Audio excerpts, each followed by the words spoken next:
परम शांति बाबूजी आपका स्वागत है। और आज जो मेरा क्वेश्चन है आत्मा के ऊपर कि आत्मा क्या है, उस पर आज हम चर्चा करेंगे। आज तक किसी ने भी आत्मा के ऊपर ज़्यादा बात नहीं बताई, जो शास्त्रों में लिखी थोड़ी बहुत बातें बताई है। अब मैं रियल क्वेश्चन शुरू करूंगा कि आत्मा स्थूल, सूक्ष्म और कारण शरीर नहीं है, तो आत्मा क्या है? आत्मा को इन तीनों शरीरों का साक्षी क्यों बताया गया? आप बताइए। देखो, आत्मा जो है वो एकदम निराकारी परम प्रकाश से बनी हुई आत्मा है। उसको हम परम आत्मा कहते हैं, क्योंकि परम प्रकाश से बनी हुई आत्मा को परम प्रकाश, आत्मा निराकार, एकदम उसको आत्मा कहेंगे। जब शरीर जुड़ जाता है, जब आपका आत्मा के साथ शरीर कब जुड़ता है? जब पहले हमारा ब्रह्मांड तो हालांकि सीधा आकारी रूप वाला, सीधा ब्रह्मा ने सप्तर्षियों से अपने जैसे ही 7 रूप निकाले थे, इसलिए सीधा शरीर के साथ निकाला था हमारा ब्रह्मांड में। सप्तर्षियों की रचना डायरेक्ट निराकारी दुनिया हमारे यहाँ ब्रह्मांड में नहीं बनी है, मगर दूसरे जो ब्रह्मांडों में होती है, जैसे हमारी गैलेक्सी की बात करता हूँ, तो हमारी गैलेक्सी में महाशिव जो है उसने एक संकल्प मात्र से अनंत शिव पैदा किए। तो शिव जो निराकारी पावर के ब्रेकअप हुए, उसको हम परम आत्मा कहेंगे। वो आत्मा उसको, क्योंकि हमारे ब्रह्मांड में जो आत्मा है वो निराकारी स्टेज को कभी पा नहीं सकते, क्योंकि वो उसका जन्म ही हुआ है कि ब्रह्मा ने सप्तर्षियों को पैदा किया। डायरेक्ट ब्रह्मा ने अपने जैसे 7 रूपों को पैदा किया, इसलिए वो आकारी रूप में ही जन्म हुआ। समझ में आए? जैसे कोई परम पुरुष होता है, तो परम पुरुष अपने अंदर से संकल्प कर से दूसरा परम पुरुष निकालता है अपने जैसा हूबहू। उसका डीएनए उसमें डीएनए में आएगा, मगर वो सूक्ष्म शरीर से होता है। ऐसे ही ब्रह्मा ने संकल्प किया, इसलिए आकारी रूप के साथ आत्मा जन्मी। समझ में आए? ओके। इसलिए निराकारी नहीं बनी। हमारे ब्रह्मांड में निराकारी आत्मा की जो बात करते हैं ना, हमेशा निराकारी परम धाम में रहती है आत्मा हमेशा परम धाम में निराकारी अवस्था में रहती है। मगर हमारे ब्रह्मांड जो आकारी रूप में आत्माएं बन जाती हैं, उसको निराकारी बनने में बहुत पुरुषार्थ लगता है। इसलिए दूसरा क्वेश्चन है कि आत्मा कौन सी कैटेगरी की, ये बहुत इंपॉर्टेंट है। बापूजी उसके ऊपर वीडियो बना है। हाँ, लेकिन अभी मगर आत्मा, मैं केवल आत्मा की बात करता हूँ। आत्मा समझने के लिए हमें खुद को, स्वयं को पहचानना पड़ेगा। तो आत्मा कहाँ रहती है? आत्मा, कई लोग अलग अलग कहते हैं आत्मा यहाँ रहती, कभी यहाँ रहती, कभी, मगर आत्मा हमारे माइंड के सेंटर पॉइंट में रहकर माइंड को चलाती है। उसी टाइम पर उसकी आत्मा की स्टेज, आकारी रूप में आत्मा की स्टेज, साकारी रूप में आत्मा की स्टेज और निराकारी रूप में आत्मा की स्टेज, आत्मा की तीनों स्टेज भी है ना। मैं आपको फिर से बताऊंगा कि अगर आत्मा स्थूल, सूक्ष्म और कारण शरीर नहीं है, तो आत्मा क्या है और आत्मा को साक्षी क्यों बताया गया ये तीनों शरीरों का? आत्मा एक केवल परम लाइट का एक पावर है। क्या है? ठीक है, केवल परम लाइट का एक पावर, निराकारी, अति सूक्ष्म निराकारी, जिनको इन आंखों से कोई भी देख नहीं सकता, ना साइंस के साधन देख सकते। एक परम प्रकाश से बनी हुई आत्मा है। जैसे परमात्मा परम प्रकाश से बना हुआ है ना जी, परमात्मा भी परम प्रकाश से, परम लाइट से बना हुआ है, डिवाइन लाइट से बना हुआ है। ऐसे तरह परमात्मा के बच्चे, ये आत्माएं कौन है? परमात्मा की रचना है।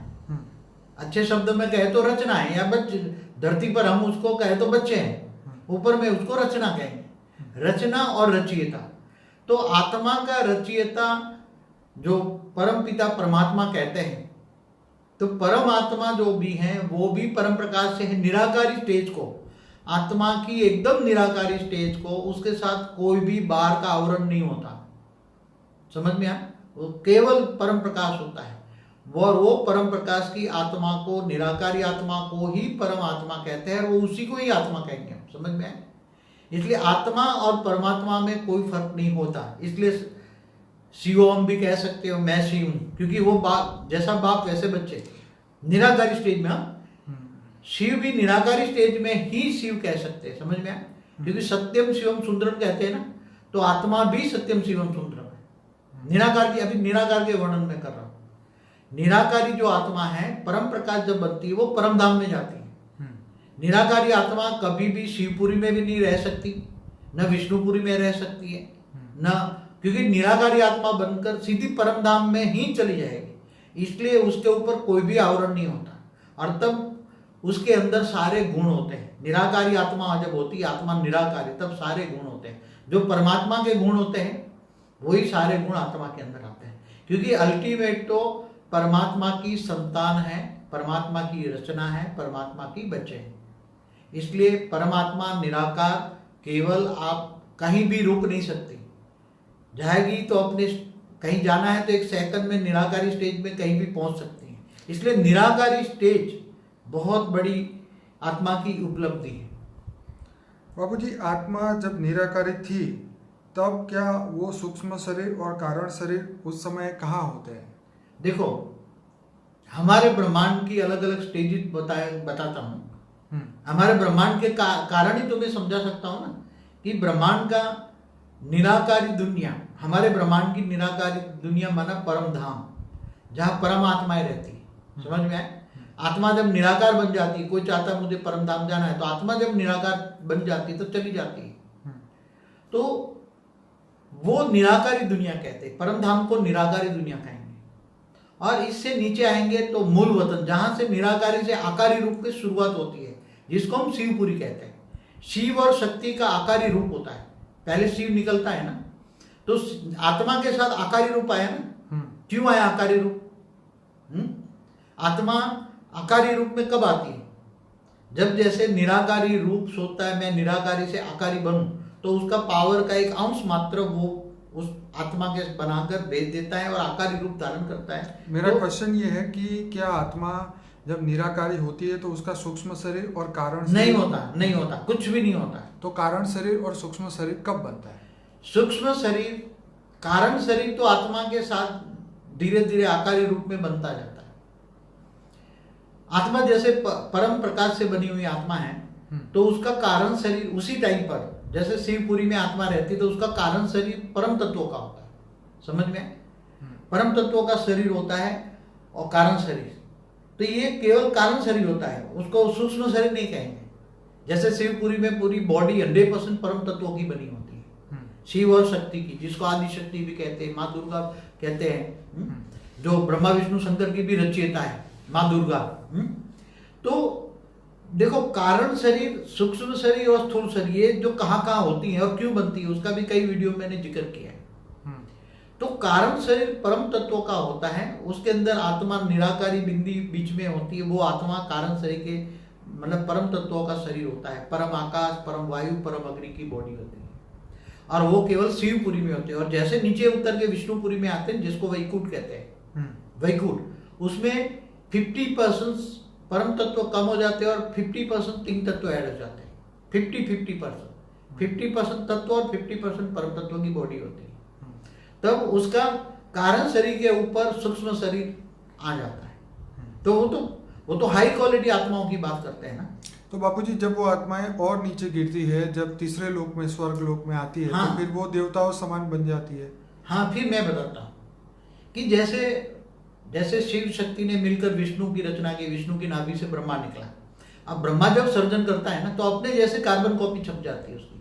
सप्तर्षियों ने फिर जब रचना की, तो वो फिर भी हाई क्वालिटी, उसकी आत्मा में परम प्रकाश की मात्रा थी, उसकी आत्मा में परम प्रकाश की आत्मा थी, तो उसके बॉडी कारण शरीर में परम तत्वों की मात्रा थी, थोड़ी हल्की सी थी, और उसके ऊपर कारण शरीर के ऊपर आकाश तत्व आ गया। क्या? जो देवता बनते हैं ना।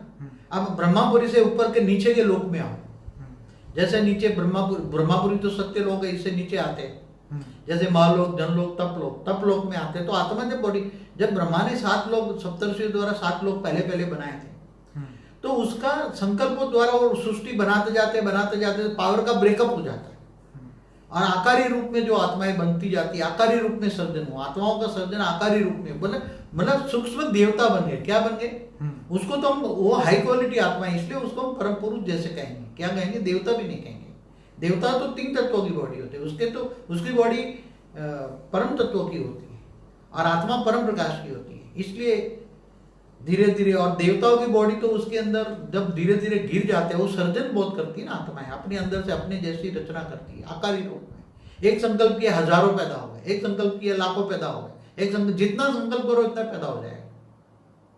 तो वो बहुत अरबों, 7 लोक में अरबों परम पुरुष पैदा हो जाते हैं। फिर परम पुरुष अपने अंदर से परम शक्ति को निकालती है, जैसे शिव अपने अंदर से शक्ति को निकालता है, विष्णु अपने अंदर से लक्ष्मी को निकालता है, जैसे ब्रह्मा अपने अंदर से सरस्वती या जो उसकी रचना करता है, इसी तरह हर कोई पुरुष अपने अंदर से प्रकृति को निकालता है।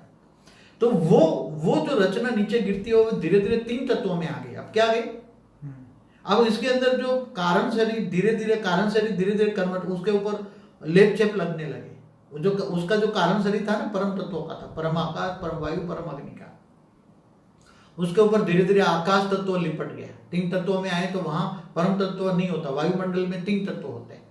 जैसा वायुमंडल होता है ऐसा शरीर होता है।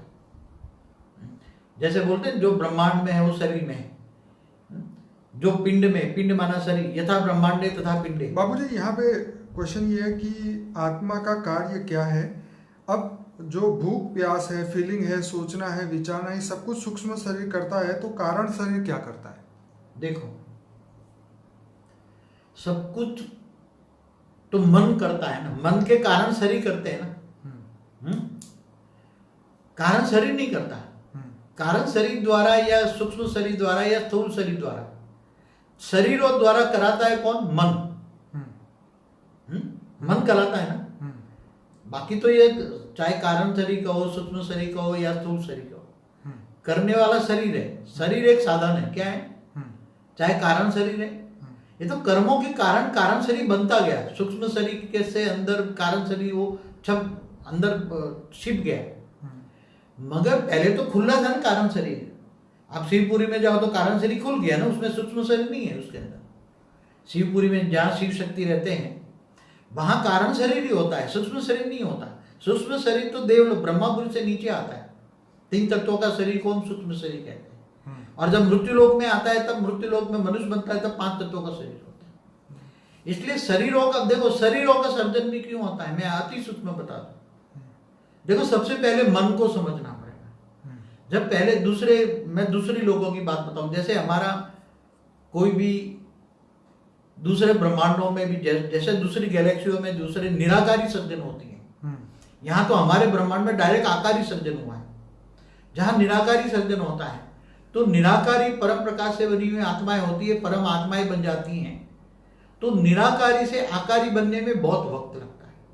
मैंने हमारे ये वीडियो में बताया हुआ है कि ये जो creation of universe, creation of multiverse में मैंने बहुत क्लियर बताया है।